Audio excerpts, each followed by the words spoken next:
Hello friends, तो आज की इस लेक्चर में मैं आपके साथ शेयरिंग करने वाला हूँ बीकॉम सेमेस्टर 3 कॉर्पोरेट अकाउंट की चैप्टर नंबर 4 लिक्विडेटर ना हिसाब हो, जिसे हम इंग्लिश में कहते हैं लिक्विडेटर्स अकाउंट। इस बुक में से मैंने already chapter number 1, chapter number 2 and chapter number 3 के वीडियो अपलोड कर दिए। आप हमारे प्लेलिस्ट में जाके चेकआउट कर सकते हैं। बट आज के वीडियो आपके लिए काफ़ी हेल्पफुल होने वाला है, इसलिए पूरा वीडियो आपको एंड तक देखना है, कहीं पर भी कोई स्किप नहीं करना है।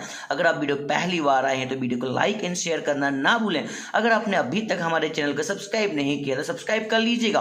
फिर भी कोई डाउट्स रह जाए तो कमेंट बॉक्स में मुझे राइट करके बता सकते हैं, या फिर कोई क्वेश्चन अगर आपको मुझसे पूछना है तो इंस्टाग्राम पे मुझे फॉलो करके विदाउट एनी हेजिटेशन आप मेरे साथ में क्वेश्चन आंसर कर सकते हैं। लास्ट टाइम मैंने आपको कॉर्पोरेट अकाउंट की पेपर पैटर्न बताई थी, वो एक्सपेक्टेड पेपर है। मे बी ऐसा पेपर हो सकता है, डैम श्योर ऐसा नहीं कह सकते। मैंने आपको बताया था सभी के सभी चैप्टर आपके एग्जाम में 20 मार्क्स के प्रैक्टिकल सम आने के चांस है। बिकॉज ऑफ लास्ट टाइम 6 की जो एग्जाम हुई थी वहां पे अकाउंट के जो भी सम्स आए थे 20 मार्क्स के सम आए थे। तो आई थिंक आपकी एग्जाम में भी 20 मार्क्स के सम आ सकते हैं, जहां पे टोटल 4 चैप्टर में से आपको कोई भी 2 चैप्टर ही अच्छी तरीके से रेडी करने।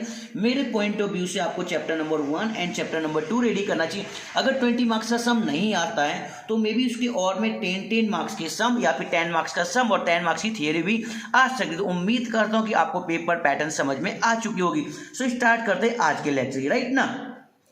तो चैप्टर नंबर 4 को सीखने से पहले हमारे पास एक फॉर्मेट दिया आपकी बुक के अंदर, इसे आपको याद करना होगा, समझना होगा। मैं शॉर्टकट में आपको समझा देता हूं। बिकॉज ऑफ मुझे आपको प्रैक्टिकली एक सम सॉल्व करवाना है, प्रैक्टिकली सम सॉल्व कर लेंगे तो फॉर्मेट तो आपको ऑटोमेटिक याद हो जाएगा, राइट। तो यहाँ पे 2 फॉर्मेट दिए गए, एक है आवक और एक है जावक। इंग्लिश में कहेंगे रिसिप्ट और पेमेंट। यहाँ पे सभी की सभी आपके पास आवक होती है, यहाँ पे आपको सभी को पेमेंट करनी होती, जिसमें से नंबर 1 पे होता है संपूर्ण सलामत लेनदार, प्रेफरेंशियल लेनदार यानी कि प्रेफरेंशियल क्रेडिटर। फिर आपको पेमेंट करनी होती लेनदारों को, फिर उसके बाद बिन सलामत लेनदार यानी कि अनसिक्योर्ड क्रेडिटर्स को, उसके बाद प्रेफरेंस शेयर होल्डर को। लास्ट में जो अमाउंट बचती है वो किसके नाम से आती है? इक्विटी शेयर होल्डर के नाम से आती है। उसे हम कहेंगे वधारानी रकम या फिर एडिशनल अमाउंट कहते हैं। तो उम्मीद करता हूँ कि फॉर्मेट आपको समझ में आ चुका होगा। ये सब आवक और ये है सब अपनी जावक। सो स्टार्ट करते। आज मैं कौन सा सम सिखाऊंगा? यस, आज मैं सॉल्व कराने वाला हूँ आपकी बुक में से ही गुजरात यूनिवर्सिटी 2016 में ये सम आया था। और होमवर्क के लिए मैं आपको बताना चाहता हूँ कि सेम टू सेम जो 2016 में आया था उसी के टाइप का गुजरात यूनिवर्सिटी 2018 में भी इसी टाइप का सम आया। तो होमवर्क में आप गुजरात यूनिवर्सिटी 2018 के सम की प्रैक्टिस करेंगे। बिकॉज ऑफ आज मैं आपको सॉल्व कराऊंगा गुजरात यूनिवर्सिटी 2016 के पेपर को, राइट ना। सो स्टार्ट करें इस लेक्चर की। यस, यहां पे आ चुका है हमारा सम। टोटल दिया बैलेंस शीट 11,40,000, 11,40,000। और यहाँ पे टोटल दिए गए अपने पास 4 एडजस्टमेंट, राइट। कोई भी सम की स्टार्टिंग करेंगे ना तो फर्स्ट ऑफ ऑल आपको लिक्विडेट अकाउंट का पत्रक किस तरीके से रेडी करना है। पहली एंट्री हमेशा फिक्स होगी कैश ऑब्लिक बैंक के नाम से, रोकड़ ऑब्लिक बैंक के नाम से। तो रोकड़ ऑब्लिक बैंक कहां से मिलेगा सर? हमें बैलेंस शीट से मिलेगा। बैलेंस शीट में एसेट साइड यानी कि मिलकत बाजू लिखा होगा एरा, बैंक शिलक यानी कि बैंक से कितना दिया है? 19,000। तो फर्स्ट एंट्री आपको यहां पे कर देना है 19,000। ध्यान रखिएगा, लिक्विडेटर अकाउंट की पहली एंट्री आपको हमेशा किसकी लिखनी होगी? Cash oblique bank, that means रोकड़ ऑब्लिक बैंक की, राइट। हमारा लेक्चर हिंदी, इंग्लिश, गुजराती सभी लोगों के लिए काफी हेल्पफुल है। सभी के बीच में से शेयर कर दीजिए। देखते हैं सेकेंड एडजस्टमेंट क्या है हमारे पास। अब यहां से सम की स्टार्टिंग होगी। पहला एडजस्टमेंट क्या है? मिलकत ना उपजिया, मकान है, यंत्र है, स्टॉक है, देवादार सामने इनकी वैल्यू दी गई। और आपको सेकेंड एंट्री हमेशा करनी होगी एसेट रियलाइज, गुजराती में कहेंगे मिलकत उपज। तो एक एक करके सभी की वैल्यू लिख दीजिए। सबसे पहले आप लिखेंगे मकान यानी कि बिल्डिंग। कितना था हमारे पास? आपके पास बुक है, बुक में जरूर देखिएगा 1,90,000। फिर हमारे पास है यंत्र यानी कि मशीन, मशीन की वैल्यू कितनी है? 1,33,000। फिर आपके पास है स्टॉक, स्टॉक की वैल्यू कितनी है? 1,52,000। एंड लास्ट में अपने पास देवादार यानी कि डेबिटर्स, कितना दिया हुआ है? 1,23,500। आई होप यहाँ पे सभी एंट्री दी गई, सभी को मैंने कट कॉपी पेस्ट किया है। इतना होने के बाद अभी हमें क्या करना है? इन सभी का टोटल करना है। जब आप इन चारों वैल्यू का टोटल करेंगे तो यहाँ पे आपका आंसर आ जाएगा 5,98,500। आई होप यहाँ तक आप समझ गए होंगे, राइट। चलते नेक्स्ट एडजस्टमेंट कौन सा है हमारे पास? लोन ना लेनदारों रोकाणों रुपया 1,04,000 में बेचा। देखो यहाँ पे रोकाणों के सामने आपने लोन ली थी, दैट मीन्स आपने यहाँ पे इन्वेस्टमेंट के सामने लोन लिया था कितने का? 76,000 का, जिसे आपने बेच दिया कितने रुपए में? 1,04,500 में। तो आपको प्रॉफिट हो रहा है कि लॉस? आपने 76,000 में लिया था और 1,04,500 में बेचा, दैट मीन्स आपको प्रॉफिट हो रहा है, राइट ना। અને વધારો लिक्विडेटर ने परत કર્યો। ध्यान रखना, जब भी हम વધાरा लिक्विडेटर को रिटर्न करते हैं, आपके फॉर्मेट में भी ये लाइन लिखी होगी, आप फॉर्मेट याद कर लीजिएगा, वहां पे देखिएगा यही लिखा होगा, संपूर्ण सलामत लेनदार पासेથી વધારો, इंग्लिश में कहेंगे सरप्लस फ्रॉम सिक्योर्ड क्रेडिटर्स। तो हमने कितने में बेचा था उसको सर? 1,04,500 में, और एक्चुअली में हमारी वैल्यू कितनी थी? 76,000। तो कितने रुपीस का डिफरेंस आ रहा है सर? डिफरेंस आ रहा है 28,500 का। उसी को हम कहेंगे सरप्लस फ्रॉम सिक्योर्ड क्रेडिटर्स, और गुजराती में कहेंगे संपूर्ण सलामत लेनदार पासेથી વધારો। आई होप आप यहां तक समझ चुके होंगे।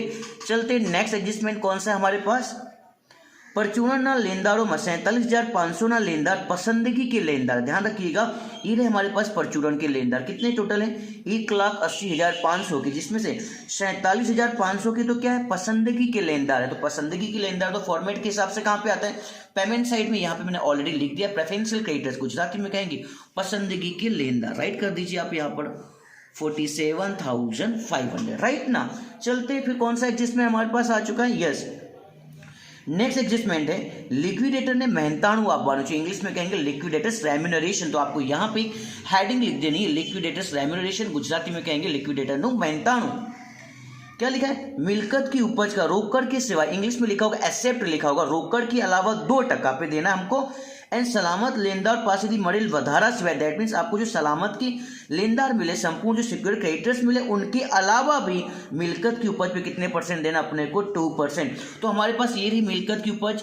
एसेट रियलाइज कितना है? 5,98,500। पर उसने क्या कहा है कि हमें केस नहीं लेना है, रोकड़ा को ध्यान में नहीं लेना है, और जो हमें मिला संपूर्ण सलामत लेनदार सिक्योर क्रेडिटर्स जो मिले ना, इसको भी ध्यान में नहीं रहना है। यानी कि ओनली हमें किस पे काउंट करना होगा? मिल्कत की उपज पर। कितने परसेंट देना होगा? 2%। तो हमें रेम्यूनरेशन मिलेगा, कितनी वैल्यू आने वाली? 5,98,500। तो आप यहाँ पे राइट कर दीजिए 5,98,500 का 2% करेंगे तो यहाँ पर आपका आंसर आ जाएगा 11,970। तो आई होप आप समझ गए कि मैंने कैश एंड 28,500 को क्यों नहीं लिया, बिकॉज मिल्कत की उपज में इन दोनों को ध्यान रखने के लिए उसने मना किया था। राइट। चलते हैं नेक्स्ट एंट्री कौन सी हमारे पास? बिन सलामत लेनदारों ने चुकवेल रकमना 3%, यानी कि जो बिन सलामत लेनदार अनसिक्योर्ड क्रेडिटर्स है उस पर आपको 3% रेम्यूनरेशन मिलने वाला है। पर क्या लिखा है? पसंदगी के लेनदार के सिवाय प्रेफरेंशियल क्रेडिटर को आपको छोड़ देना है। तो सबसे पहले हमें क्या सोल्व करना होगा? बिन सलामत लेनदार सोल्व करना होगा, अनसिक्योर्ड क्रेडिटर सोल्व करने होंगे। तो इसके लिए मैंने यहाँ पर एक वर्किंग नोट नंबर 1 बना के रखी, ये रहा, आपको दिख रहा होगा। Yes, working note number 1, unsecured creditors बिन सलामत लेनदार। किस तरीके से हम सॉल्व करने वाले हैं? तो सबसे पहले अपने पास टोटल क्रेडिटर्स, कुल लेनदार कितने दिए गए थे? ये रहा, बैलेंस शीट में दिया था 1,80,500। तो आप यहाँ पे राइट कर दीजिए 1,80,500। राइट। उसने क्या बोला था? पसंदगी की लेनदार के अलावा, यानी कि एक्सेप्ट ऑफ प्रेफरेंशियल क्रेडिटर्स। तो हमारे पास प्रेफरेंशियल क्रेडिटर तो आपने फॉर्मेट में लिखा हुआ था, ये रहा। पसंदगी की लेनदार कितने थे? 47,500। इसको आप क्या कर दीजिए? टोटल क्रेडिटर्स में से लेस कर दीजिए। 47,500 को लेस करने के बाद हमारे पास टोटल अमाउंट आ जाएगी 1,33,000। तो ये क्या मिल चुका है आपको? अनसिक्योर्ड क्रेडिटर्स बिन सलामत लेनदार। तो यहाँ पर फॉर्मेट में इसकी रिक्वायरमेंट भी है। अनसिक्योर्ड क्रेडिटर्स बिन सलामत लेनदार कितने का आ चुका है? 1,33,000। राइट। फिर क्या बोला है? बिन सलामत लेनदार पे कितने परसेंट देना है? 3%। तो बिन सलामत लेनदार कितने आ चुके हैं? 1,33,000 दे दीजिए आप रेम्यूनरेशन, यानी कि मेहनताणु कितने परसेंट देना है? 3% इंटू 3%, 1,33,000 का 3% करेंगे तो यहाँ पर आपका आंसर आ जाएगा 3,990। इन दोनों को प्लस कर दीजिए और आउटसाइड कॉलम में राइट कर दीजिए 15,960। ये आपको मिल चुका है लिक्विडेटर्स रेम्यूनरेशन, गुजराती में कहेंगे लिक्विडेटरનું મહેનતાણું। चलते हैं नेक्स्ट एडजस्टमेंट कौन सा आ चुका है अपने पास? यस सर, यहाँ पे आ चुका है विसर्जन खर्च 12,540 रुपया हुआ है। तो विसर्जन खर्च की एंट्री हमेशा फिक्स होती है। कहाँ पे लिखने का? पेमेंट में। ऑलरेडी मैंने यहाँ पे लिख के रखा हुआ डिसोल्यूशन एक्सपेंस, जिसे हम इंग्लिश में कहते हैं। राइट कर दीजिए 12,540। आई होप आप समझ गए। परफेक्ट। चलते अभी कौन सा एडजस्टमेंट बचा? ये सर लास्ट एडजस्टमेंट बचा हुआ डिवेंचर होल्डर का। डिवेंचर होल्डर ने 30/6/2016 रोज चुकवामा आवे। दैट मीन्स यहाँ पे डिवेंचर होल्डर की पेमेंट को 30 जून तक चुका दिया गया। देख लेते हैं यहाँ पे हमारे पास डिवेंचर कितने हैं? 1,90,000 की इसकी पेमेंट तो आपको करनी होगी। तो यहाँ पे मैंने ऑलरेडी पहले से फैक्टर बना के रखा है डिवेंचर होल्डर। तो आप राइट कर दीजिए यहाँ पर 1,90,000, राइट। फिर यहाँ पे उसके नीचे लिखा होगा डिवेंचर नु बाकी ब्याज, कितना ब्याज बाकी 9,500, तो आप भी आप राइट कर दीजिए यहाँ पे 9,500। तो यहाँ तक तो आपको समझ में आ चुका है 1,90,000 कितना बाकी था 9,500। एंड नेक्स्ट यहाँ पे डेट दी गई, तो दैट मीन्स इसके ऊपर भी आपको ब्याज गिनना होगा। किस तरीके से ब्याज गिनेंगे वो भी एक बार हम समझ लेते हैं। तो यहाँ पर मैं कैलकुलेशन करके आपको दिखाने वाला हूँ। टोटल डिवेंचर कितने के थे हमारे पास सर 1,90,000 के। कितने परसेंट की थे आपकी बुक में दिया होगा, देखो ध्यान से देखिएगा, इरा कितने परसेंट दिए 10%, तो आप इंटू कर दीजिए 10%, राइट। कौन सी डेट का हमारे पास ये लिक्विडेटर है, 31/12/2015 का, एंड पेमेंट कब की है 30 जून 2016। तो राइट कीजिए आप यहाँ पर 31 दिसंबर 2015 से पेमेंट का है 30/6/2016। कितने महीने का गैप है सर 6 महीने का गैप है, तो इंटू 6/12 करेंगे तो यहाँ पे आपका आंसर आ जाएगा 9,500। अभी भी कितना ब्याज बाकी 9,500। तो यहाँ पे मैंने ऑलरेडी लिख के रखा हुआ है कि 6 महीने का हमारा ब्याज अभी भी कितना बाकी है 9,500। तो आप यहाँ पे राइट कर दीजिए 9,500। अब इन दोनों को प्लस कर दीजिए, तो यहाँ पर आउटसाइड कॉलम में आपका टोटल आ जाएगा 2,09,000।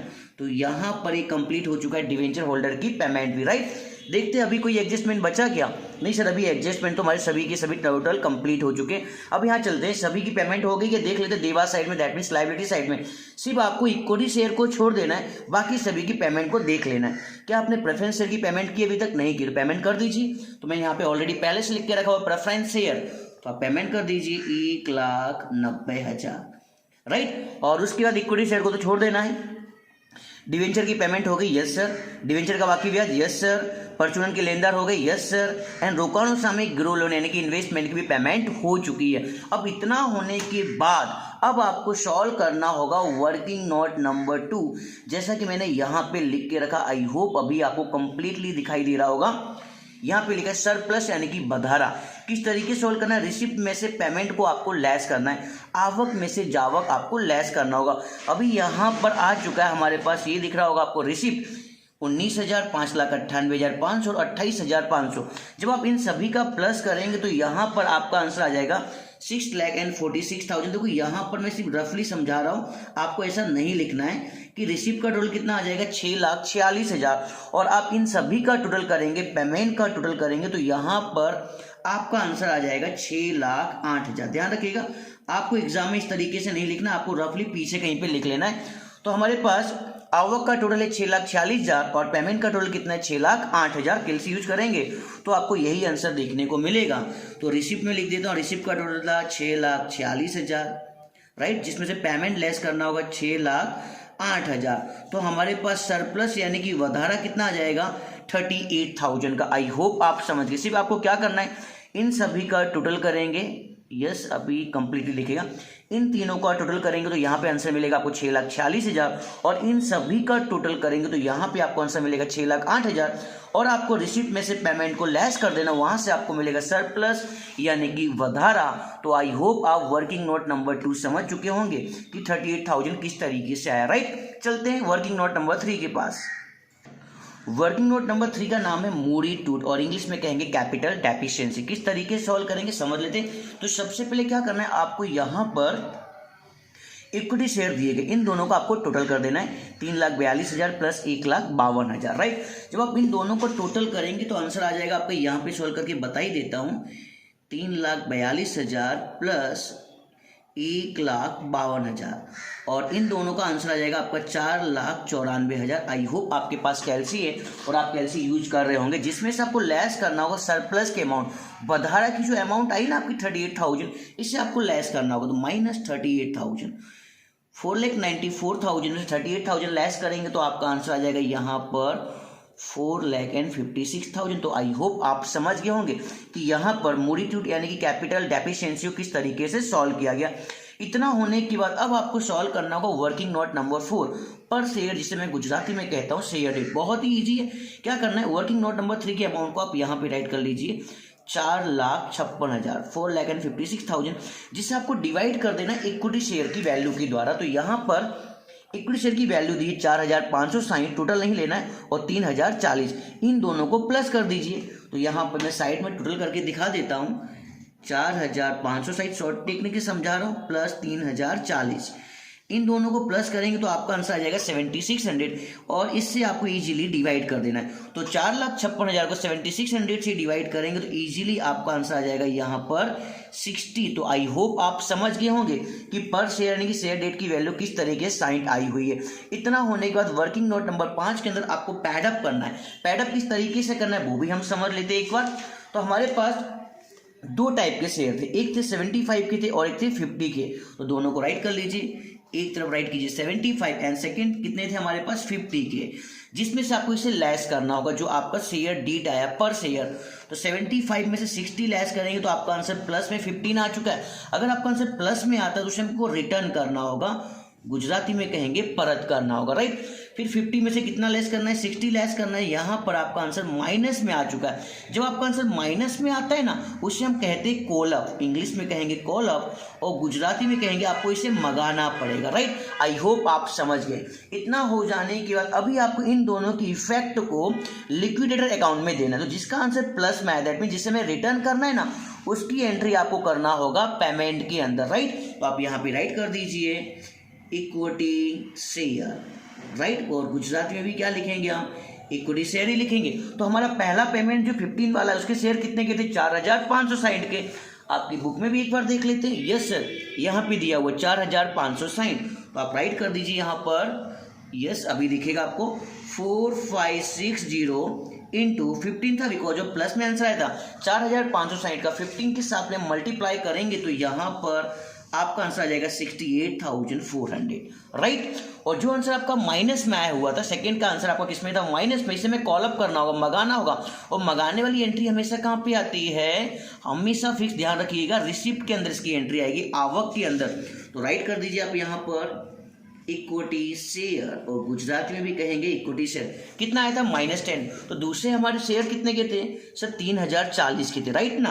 तो राइट कर दीजिए आप यहाँ पर 3040 माइनस में था इसलिए इंटू कर देता हूँ 10 और 3040 इंटू 10 करेंगे तो आपका आंसर आ जाएगा 30,400। अभी कोई एंट्री बची नहीं सर, अब कोई भी एंट्री नहीं बची। अभी हमें क्या कर देना चाहिए टोटल।